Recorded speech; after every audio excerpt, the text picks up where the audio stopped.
Então, iniciada a gravação, hoje, dia 26 de setembro de 2020, estamos aqui para a... Só. Tá dando um eco, parece, professor. Eu desativei o som aqui, ok? Então, cumprimentando a todos pela presença, estamos aqui hoje em virtude da apresentação da dissertação da minha orientanda, Camila Soares. Cumprimento mais uma vez a doutora Renata Martins de Souza e a minha colega, a professora doutora Danúbia Patrícia de Paiva. Já vou passar a palavra para a Camila, cumprimentando também todos os presentes, e a Camila terá o tempo de 20 minutos para fazer a sua apresentação e após passarei a palavra à consideração da comissão avaliadora. Ok. Já podemos ter início? Pode, por favor. Combinado, então. Bom dia a todos. Cumprimento inicialmente o meu professor, orientador, Paulo Márcio. Sem ele não seria possível chegar até aqui. Cumprimento também a professora Danúbia, tive o prazer de conhecê-la esse ano, né? E conhecer um pouco mais, fortalecendo aí essa nossa amizade que está sendo construída, uma profissional exemplar. E a professora Renata, que foi minha professora durante a graduação, temos aí uma história de longa data envolvendo direito, depois no final, se tiver oportunidade, eu conto, né, para os demais. E que é importante, né, trazer as duas também nesse momento para compor a banca, trazendo uma representatividade feminina nesse momento atual. Cumprimento também, né, o coordenador do programa, o professor Zandona, a Claudinha, do mestrado, que também merece, né, um elogio aqui especial, todos os meus familiares, amigos, alunos, colegas e demais presentes que estejam aqui. Eu gostaria de iniciar pedindo licença aqui para ler um trecho do poema do Vinícius de Moraes, que foi inclusive a epígrafe do meu trabalho e que muitos podem conhecer como música. Era uma casa muito engraçada, não tinha teto, não tinha nada. Ninguém podia entrar nela, não, porque na casa não tinha chão. Ninguém podia dormir na rede, porque na casa não tinha parede. Muitas são as interpretações relacionadas a esse poema que virou música, mas eu escolho a interpretação de que ele retrata a realidade das pessoas em situação de rua, descrevendo uma moradia ao relento, sem teto, sem paredes, sem chão.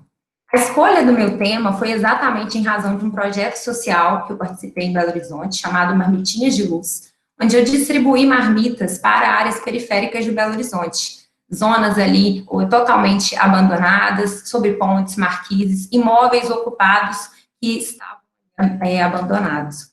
Coincidiu no período que eu realizei esse trabalho voluntário com a queda do edifício Largo do Paissandu em São Paulo. Era um imóvel público abandonado que, em razão do desabamento, desabrigou aproximadamente 300 famílias. Tudo isso culminou exatamente no meu trabalho, intitulado Os Aspectos Privados da Usucapião de Bens Públicos Dominicais, na perspectiva da Constituição Econômica, cuja problemática é exatamente discutir a possibilidade de serem usucapidos os bens públicos dominicais na perspectiva da própria Constituição Econômica, que foi exatamente o marco teórico. Esse trabalho, para desenvolvê-lo, né, nós passamos ali inicialmente sobre o estudo envolvendo o direito de propriedade. A propriedade, no seu histórico, ela sempre se relacionou com a liberdade dos indivíduos. E ela era protegida muito mais do que as próprias pessoas, no modelo laissez-faire. Então, aqui nós tínhamos a segurança que era proporcionada pela aquisição de bens. Por isso, o Estado ele protegia as coisas em detrimento das pessoas. No Código Civil que nós temos no Brasil, não há a definição específica em relação à propriedade.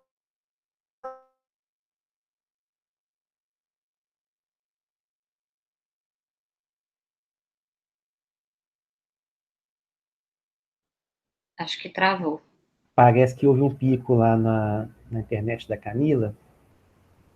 Eu já ia comentar que travou um pouquinho também. Vamos aguardar, pode ser a internet dela, o sinal.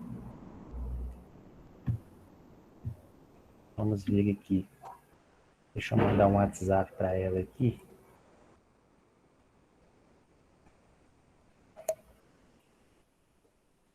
Deixa eu mandar.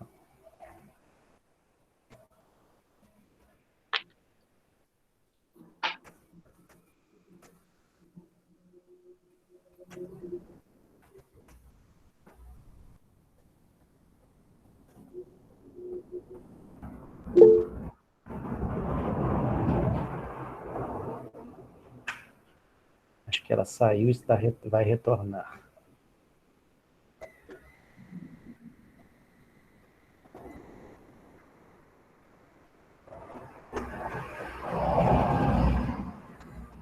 Já estou conversando com ela, professor. Ah, que ótimo. Obrigado, Cláudia.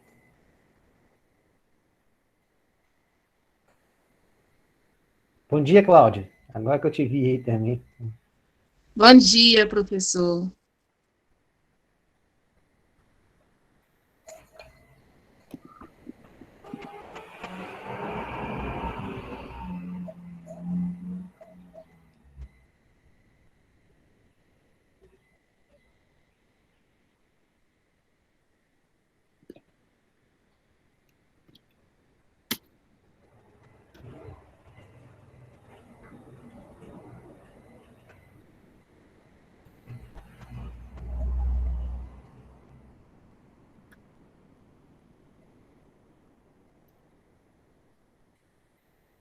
Acho que ela voltou. Ok, conseguiram? Sim, estamos te ouvindo. Então, deixa eu ver aqui. Ótimo. Perdão, eu parei aqui nos 3 minutos e 49. Isso, pode ficar à vontade, tranquila. Pode falar um pouquinho mais devagar. Nós estamos super te ouvindo muito bem, ok? Retomando, então, estava falando, né, em razão do direito de propriedade, que está assegurado constitucionalmente, direito fundamental, ao lado de valores como a vida, liberdade, igualdade e segurança. Em razão da evolução social que nós tivemos e a complexidade das relações sociais e jurídicas, o direito civil começou a cuidar das pessoas ao invés de cuidar do patrimônio, efetivamente. Então, a pessoa ela começa a preponderar em relação ao patrimônio, até mesmo como diz Fachin, ocorreu a despatrimonialização das relações civis. Então, percebeu-se que era preciso que o Estado oferecesse um mínimo sociocultural aos seus indivíduos, assegurando uma vida saudável, que possibilitasse escolhas aqui e uma vida digna em sociedade.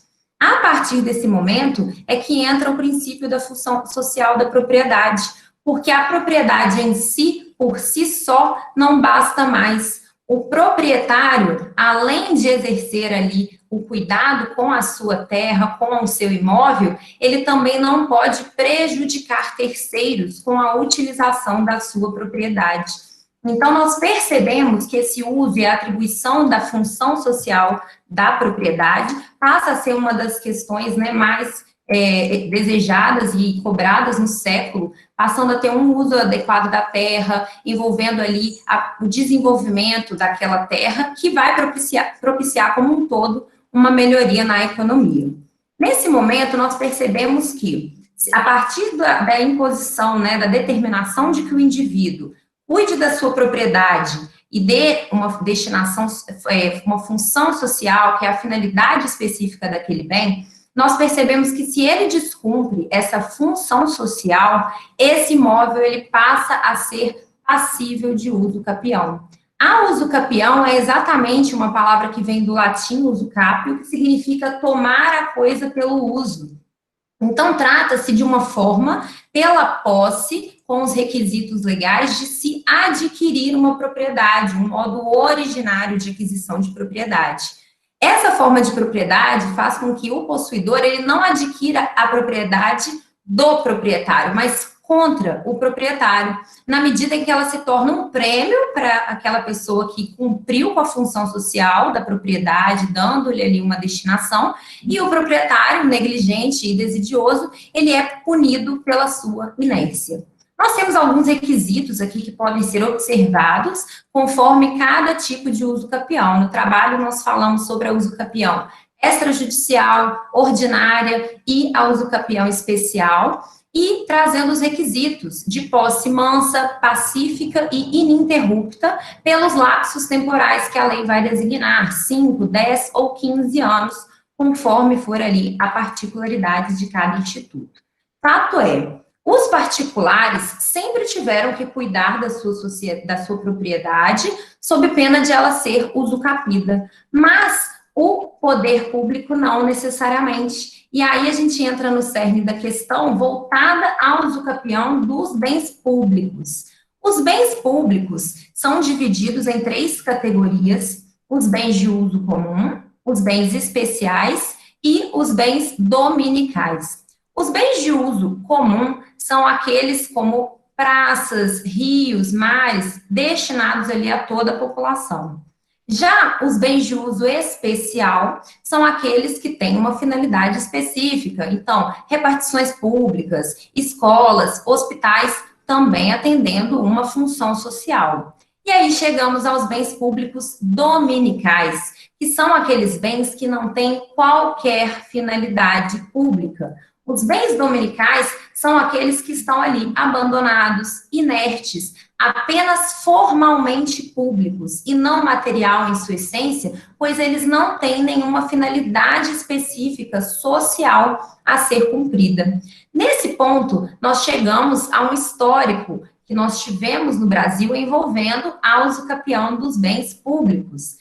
Nem sempre nós tivemos a vedação atual, a proibição da usucapião em relação a todos os bens públicos. Historicamente, era permitida a prescrição aquisitiva, que era o nome dado à usucapião à época, dos bens públicos dominicais, que eram chamados de bens de domínio privado do Estado. Inclusive, a Constituição Imperial de 1824, ela previu essa prescrição aquisitiva e ela atribuía, inclusive, um lapso temporal maior em relação ao usucapião dos particulares. Então, enquanto o proprietário particular poderia ali perder o seu imóvel, né, para um possuidor em 30 anos, já os bens de poder público, né, que eram os dominicais à época, poderiam ser usucapidos no lapso temporal de 40 anos. Então, dava um prazo um pouco maior para o Estado ali cuidar e, de alguma forma, descobrir, né, que aquele bem estava sendo ocupado e, eventualmente, tomar as providências. Em relação às consolidações das leis civis que nós tivemos no Brasil, né, antes do próprio Código Civil, inúmeras foram as situações. Ora, tinha a possibilidade de serem usucapidos os bens públicos dominicais, ora, era retirada essa previsão dessas consolidações das leis civis. Essa incerteza pairou por muito tempo. Era uma questão social que demandava muita atenção. Exatamente por isso o STF decidiu o tema, editando a súmula 340, onde ele coloca, essa súmula que foi publicada em 1963, ele coloca que nenhum bem público pode ser usucapido, mas não distingue a distinção entre cada um desses bens, apenas uma previsão ampla de vedação ao usucapião. Mas a problemática não parou por aí, não foi por conta dessa súmula que a questão se pacificou. Na sequência, nós tivemos aqui a Lei 6969 de 81, que trata da usucapião especial rural, que autorizou a usucapião de terras devolutas.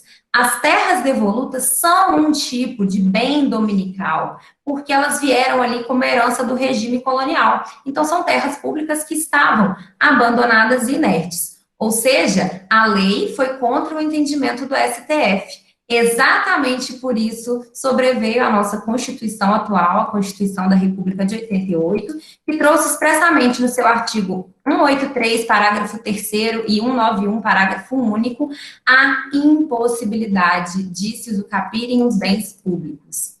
Mas agora eu entro exatamente no cerne da problemática da minha pesquisa, defendendo a possibilidade de se usucapirem os bens públicos dominicais. E eu trago argumentos. O primeiro argumento seria em razão da alienabilidade e prescritibilidade dos bens públicos dominicais. Não estou falando dos bens de uso comum, nem os especiais, que são utilizados pela sociedade, que têm um interesse social. Não, são os bens dominicais, abandonados, inertes e ociosos. Tais bens podem ser vendidos, podem ser alienados. Então, a partir do momento em que eles podem ser vendidos, por que não podem ser usucapidos? Nesse momento, a gente discute e percebe que o bem dominical ele é apenas formalmente público.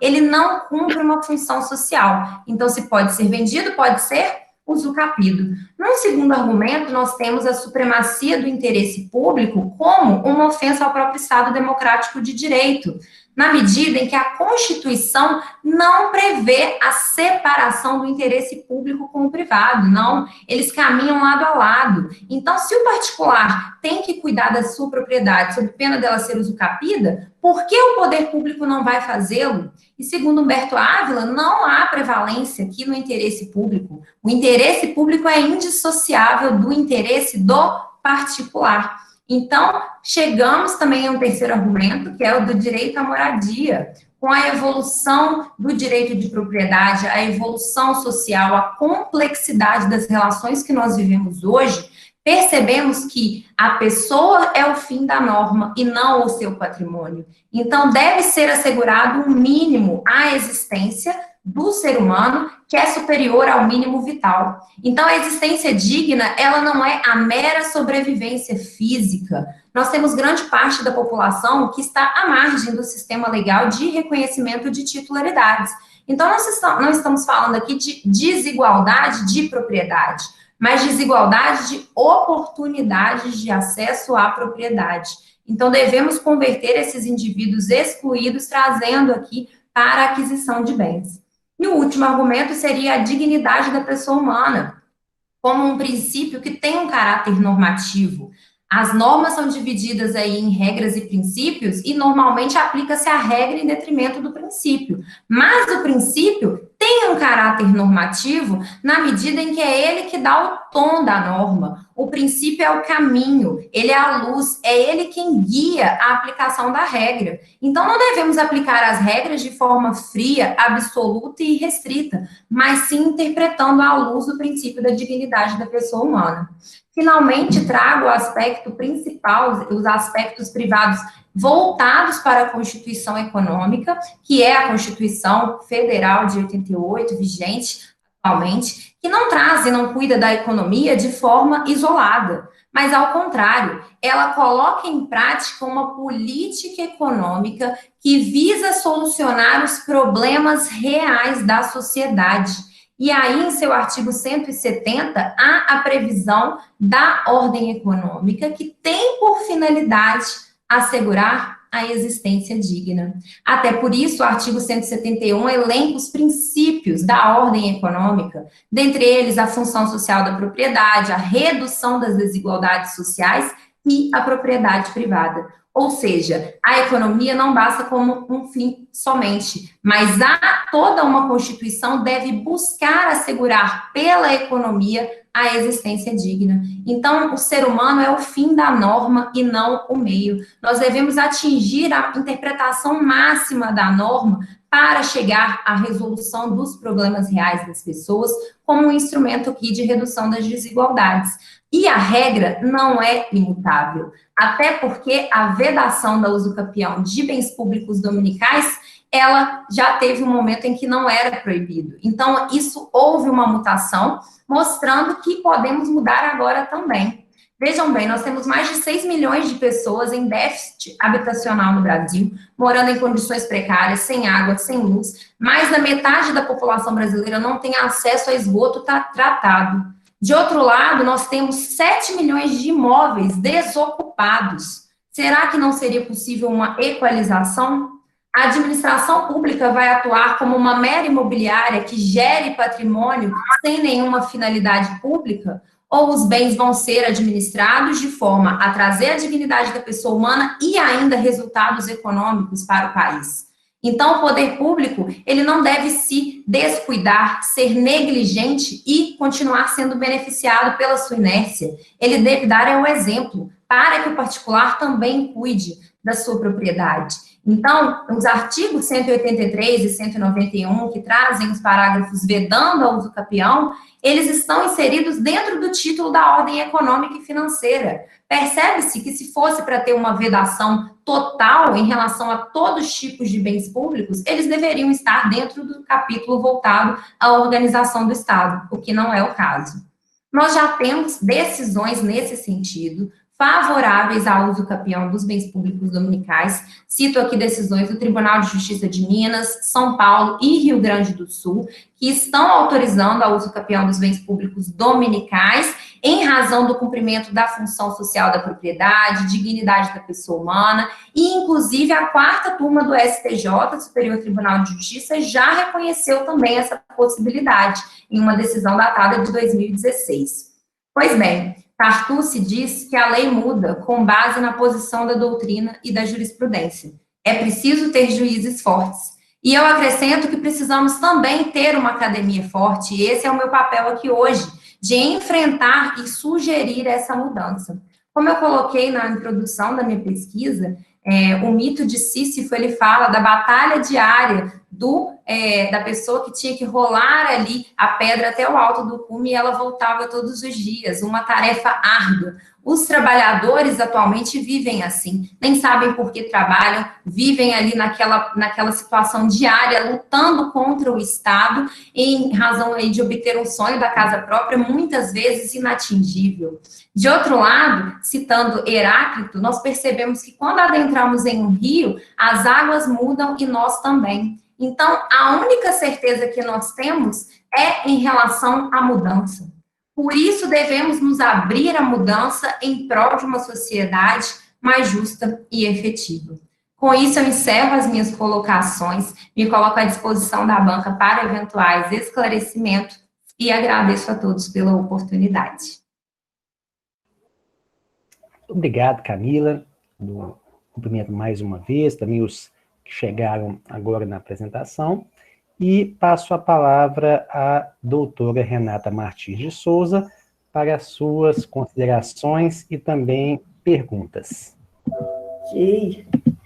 Bom dia a todos e a todas, né? Um prazer participar dessa banca.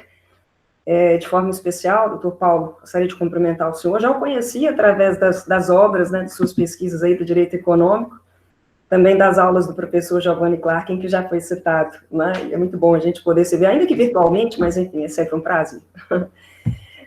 Cumprimentar também a doutora Danúbia Paiva. Na verdade, a gente já se conhece, né?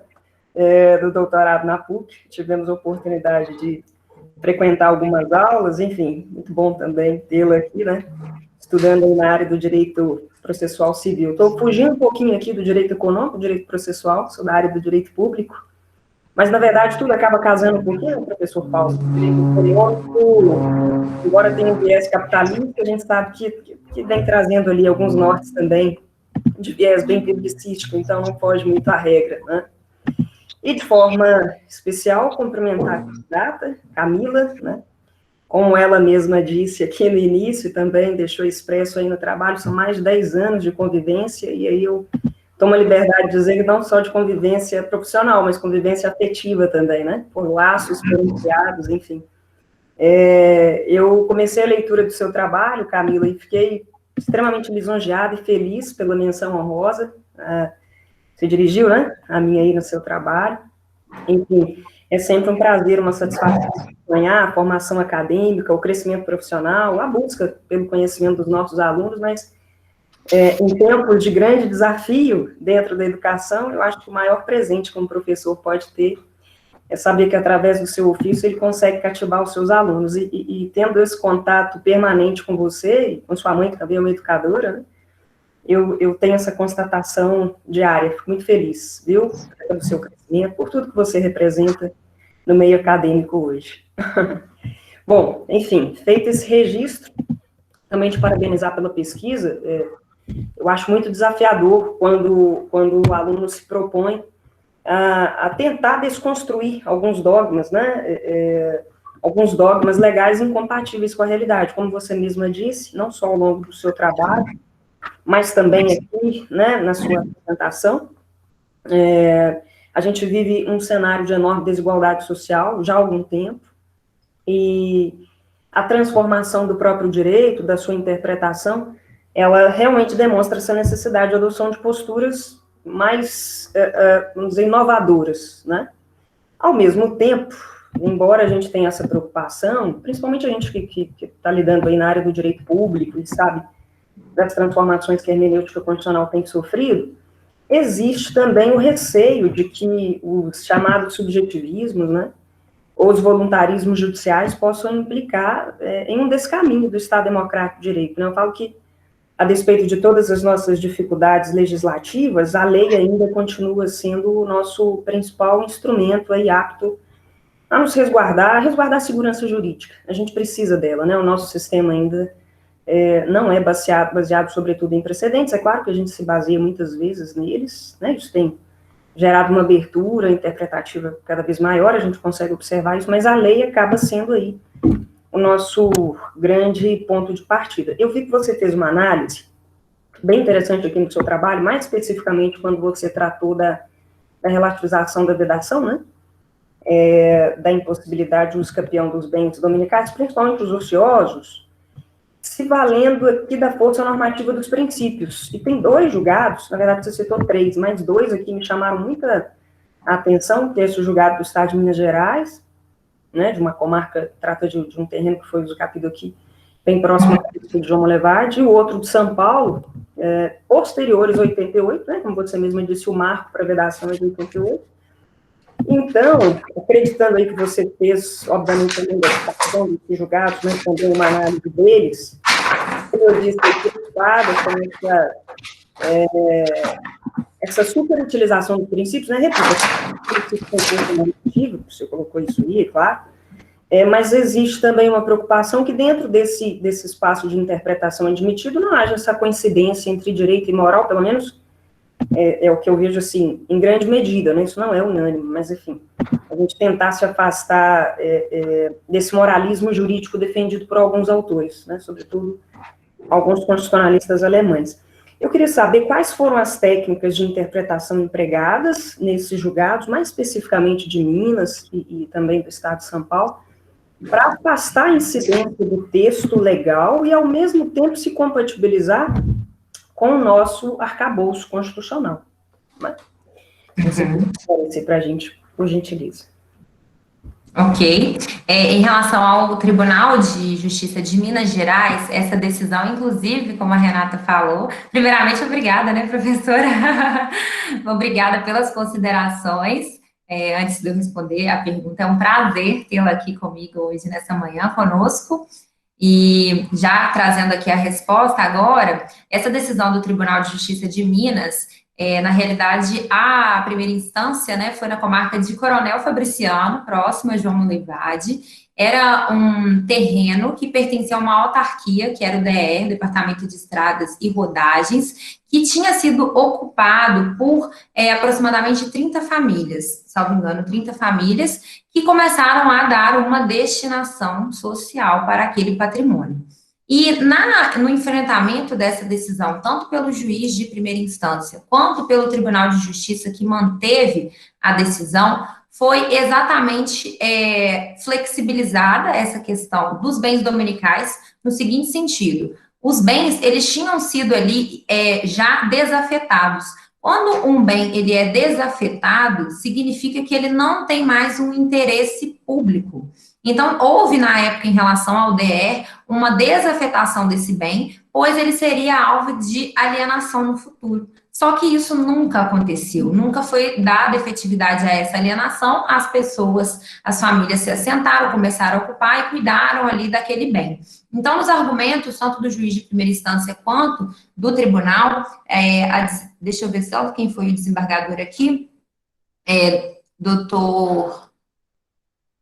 perdão, depois eu localizo. Mas eles decidiram o seguinte sentido: nós devemos aqui priorizar a dignidade da pessoa humana em detrimento aqui da forma pura e simples. Porque se o Estado já tinha desafetado um bem, significa que para ele era irrelevante, ele não tem ali mais nenhum interesse social a ser cumprido. Como que ele agora vai querer requisitar, sendo que as famílias estão cuidando daquele bem, dando uma destinação não só à propriedade, mas exercendo e garantindo ali o mínimo existencial delas para uma vida digna, dando esse patrimônio mínimo. Então, a flexibilização usou basicamente esses argumentos de que o imóvel ele já tinha sido desafetado. A partir do momento em que o imóvel público é desafetado, ele não atende mais o interesse social. Então, o poder público não poderia vir posteriormente a questionar, como ele fez, né, uma ação reivindicatória, que perdeu exatamente por isso, porque não estava cuidando da função social da propriedade, desafetou o bem, então se desafetou, não tem interesse público,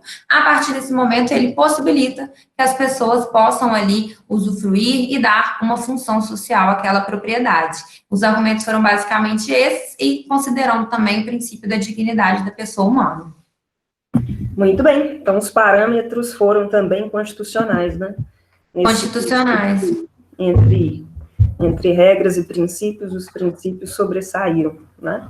Inclusive, o Ministério Público, nessa oportunidade, deu um parecer favorável no mesmo sentido, falando que não poderíamos permitir que no Brasil milhares de pessoas continuem vivendo à margem, né, da sociedade e o Estado, por desídia ou omissão, mantenha-se proprietário desses bens desafetados sem dar ali nenhuma atribuição social. Então, foram basicamente esses os argumentos, e aí princípios prevaleceram em detrimento das regras.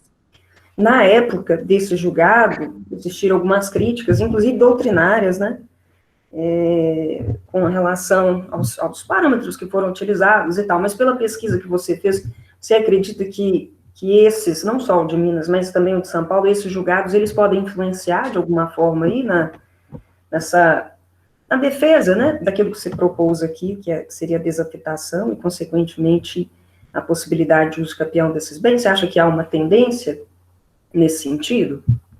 Eu acredito que sim, e até porque, se não começar, né, talvez do Poder Judiciário, se não houver ali uma pressão que comece a ser desenvolvida também pela academia, aí pelas decisões do Poder Judiciário, a gente não vai mudar nunca, né? E nós sabemos que o Poder Judiciário tem esse papel muito importante de ir adaptando ou mudando as interpretações conforme a evolução social. Então, a partir do momento em que isso, na verdade, sempre foi uma questão, né? Desde a época do Brasil Império. É uma questão muito forte essa que envolve o uso capião dos bens públicos dominicais. E sempre tivemos momentos em que ora era permitido, ora era vedado. Então, é uma questão que nunca teve uma tranquilidade em relação a ela. E a partir do momento em que os juízes se propõem, nós, inclusive, não só os juízes de primeira instância, mas já tivemos a confirmação para o tribunal, eu entendo que é um caminho, sim, para a gente seguir. E tivemos o STJ também decidindo em uma questão semelhante.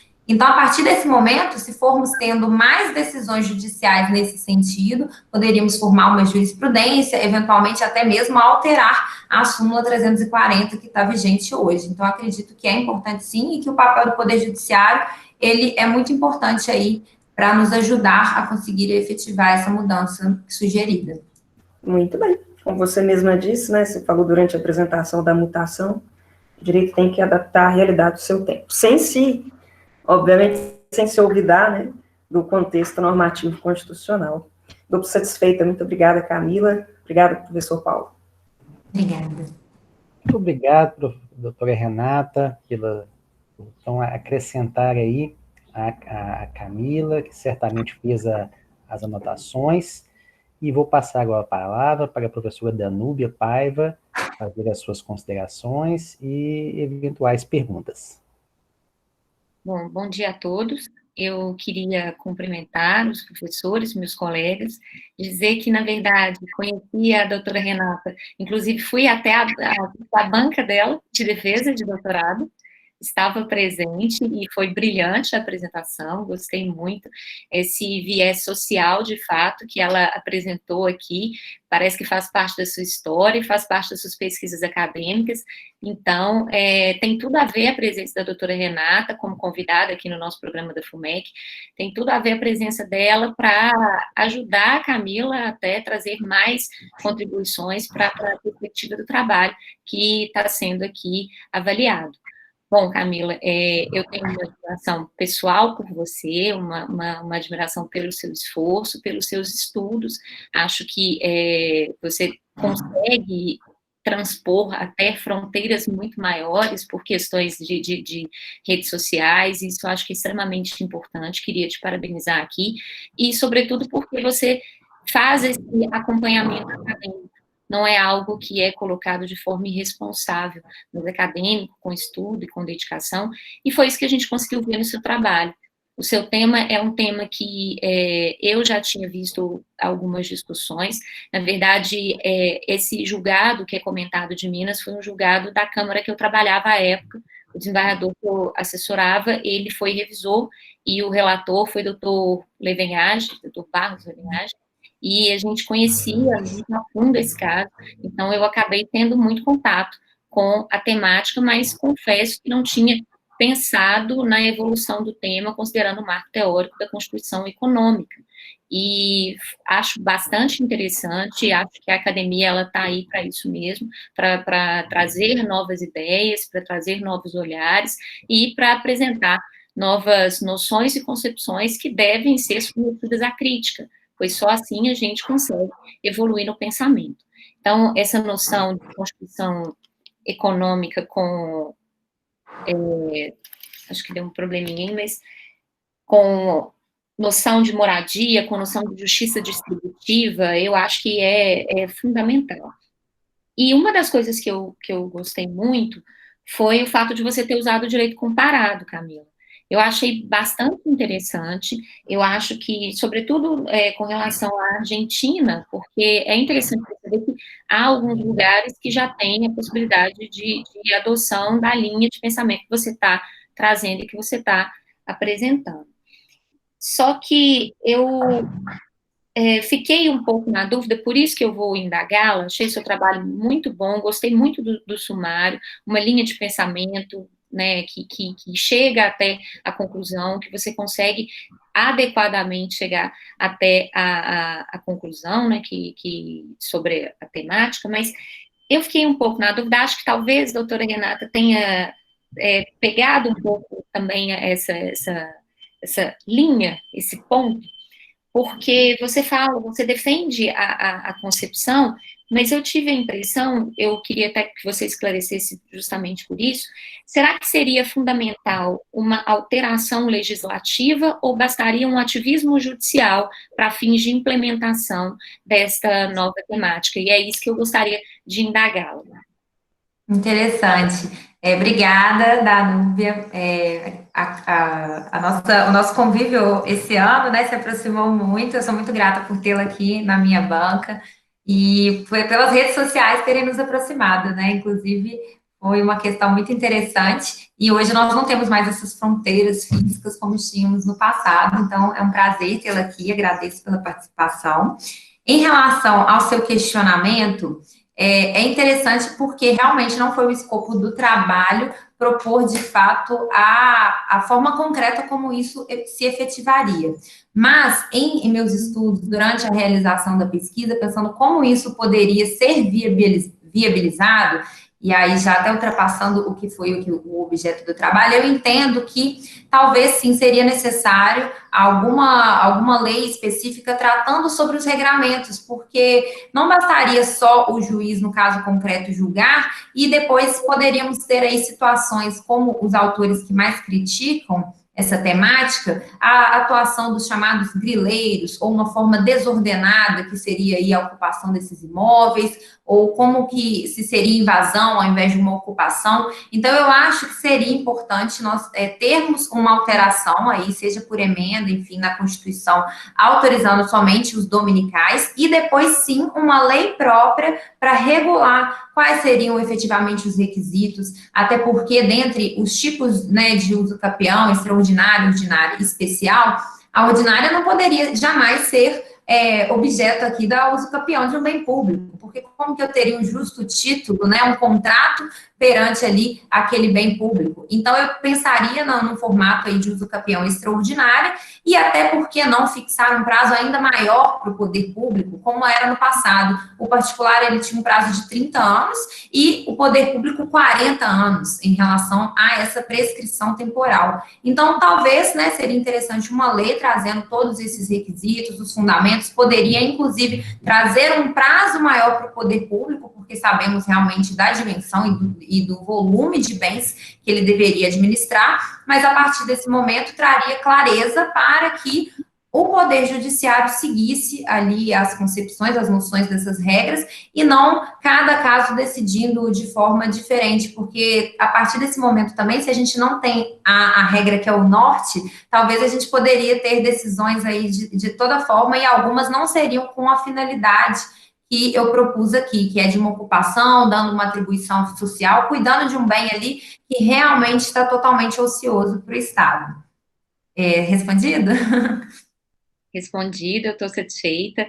Eu gostei muito, achei muito bem colocado no seu trabalho a questão social, apesar de seu marco teórico ser a Constituição Econômica, eu achei que você conseguiu, de fato, alcançar esse conceito social e vincular a questão constitucional de moradia, que é fundamental. O seu trabalho tem dados, o seu trabalho tem pesquisa de jurisprudência, que eu achei fundamental, e eu te fiz essa pergunta porque, ao final, você realmente indica a questão da uso campeão extraordinária e a questão de um maior prazo. E aí eu falei, eu acredito que ela, sim, já começou a pensar, talvez, quem sabe, por um doutorado,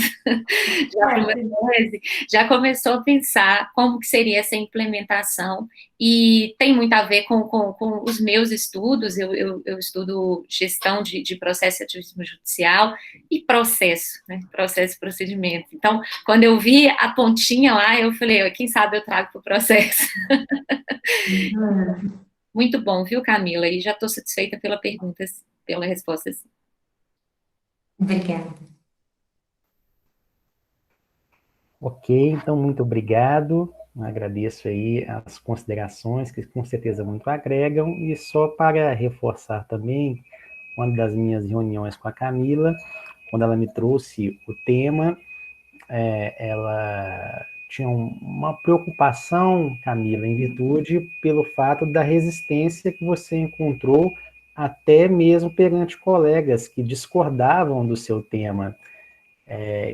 Isso é importante deixar bem claro, isso para o candidato é muito até preocupante, quando a Camila é muito educada, mas ela não falou que houve até uma pessoa que disse, não, e com esse tema eu te reprovo. Então, eu falei com ela, olha, Camila, um dos princípios, uma das características marcantes do direito econômico é o desmoronamento da fronteira entre público e privado. E essa divisão proposta por Piano, ela não contempla mais uma efetividade para o quê? Para a promoção da dignidade humana. Eu vou pedir licença e a todos continuaremos com a sala aberta. Eu vou só desligar a minha câmera e meu áudio e vou convidar as doutoras Renata e Danúbia para que possamos, lá no grupo do WhatsApp, deliberar acerca da avaliação, mas também, já de antemão, gostaria de aproveitar para perguntar se a Camila queria acrescentar alguma coisa. Não, eu quero só ao final mesmo, depois tecer umas palavrinhas, mas no momento não. Ok, então eu aguardo as doutoras Danúbia e Renata lá na sala nossa no WhatsApp, e continuem aqui, por favor, os demais presentes. Obrigada.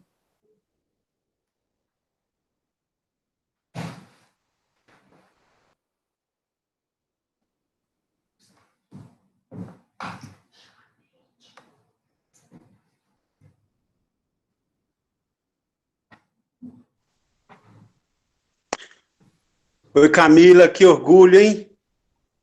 Aqui é o Márcio, quanto orgulho. Eu que vi essa menina crescer lá no Centec e hoje defendendo o mestrado. Que propriedade que você falou. é um ser de luz aí para ajudar a sociedade de várias formas. Obrigada. Parabéns, viu? Obrigada, gente, mas eu acho que vocês não podem intervir agora, não. Eu estava mexendo em casa, eu só vi assim, uma mulher colocando no pacote de papel. Aqui, pois é. Puta que pariu, senhor. Tem que tirar aqui, ó. Desativa aqui. Eu vi um negócio assim, entendeu? E prenderam aqui, povo. Prenderam todo Liga, mundo, liga, levou liga. todo mundo embora, acho que é 22 pessoas. Prenderam. Eu acho que não pode falar agora. Depois a gente fala no final. Mas obrigada, Márcio. Um abraço. Momentos de tensão.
Ok, então já retornamos, aguardando a professora Danúbia.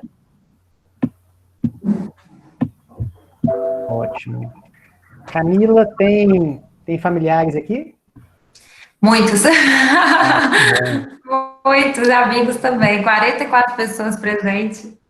ótimo. Sua mãe está aqui? Quem vai estar? Sim. Coisa Mãe, boa. pai, irmão, namorado, sogro, Ótimo, sogra, muito bom. amigos. Então, eu quero aqui cumprimentar os familiares, cumprimentar os pais da Camila, honrar pai e mãe, fundamental, guardar isso sempre. E, em nome da Universidade FUMEC, né, a Comissão Avaliadora se reuniu e declara que o resultado de aprovação da mestranda, agora mestre Camila, que é o fruto, né, do seu trabalho, da sua dedicação.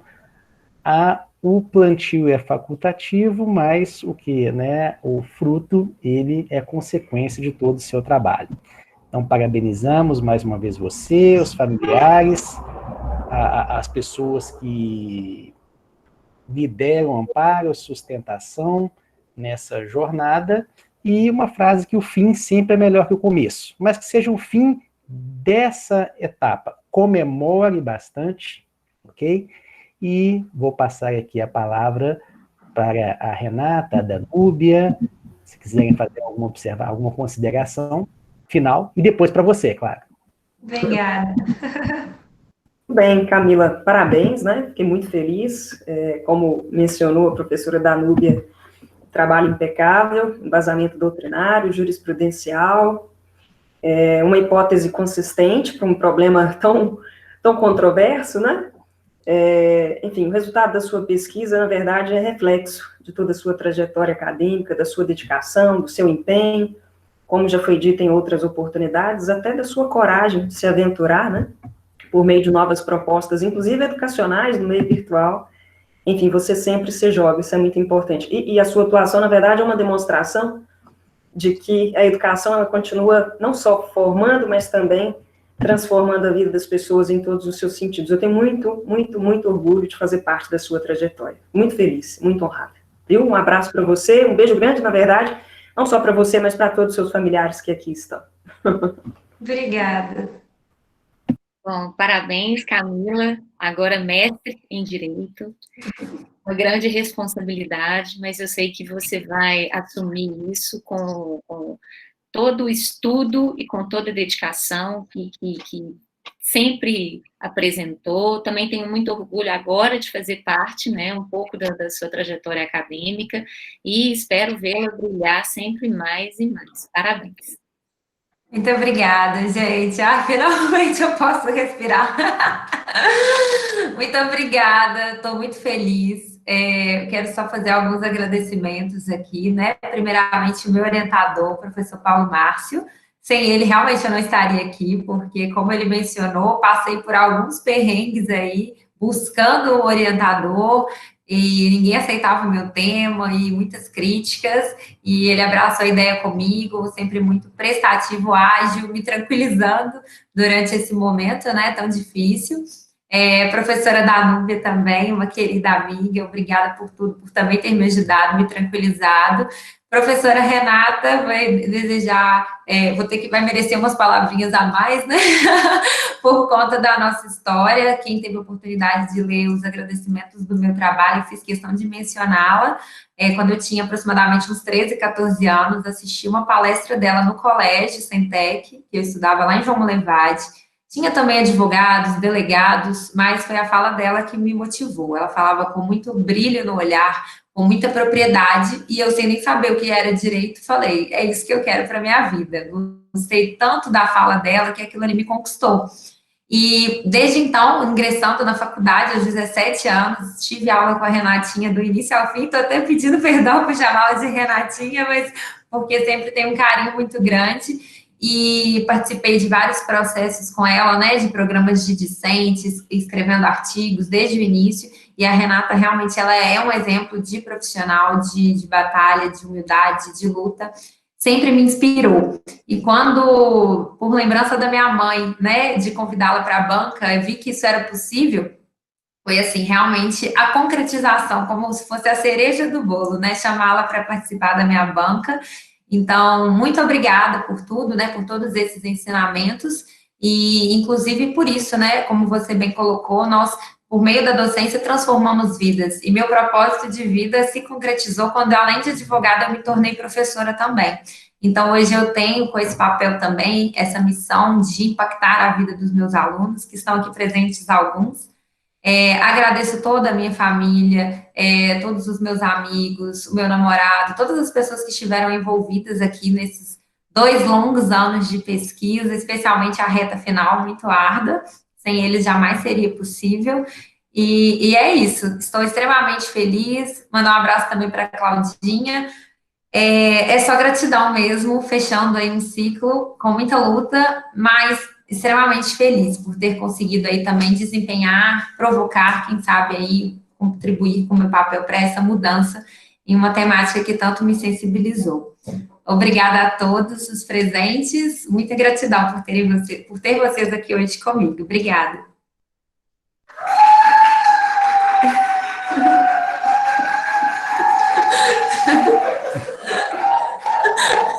Muito bom, muito bom.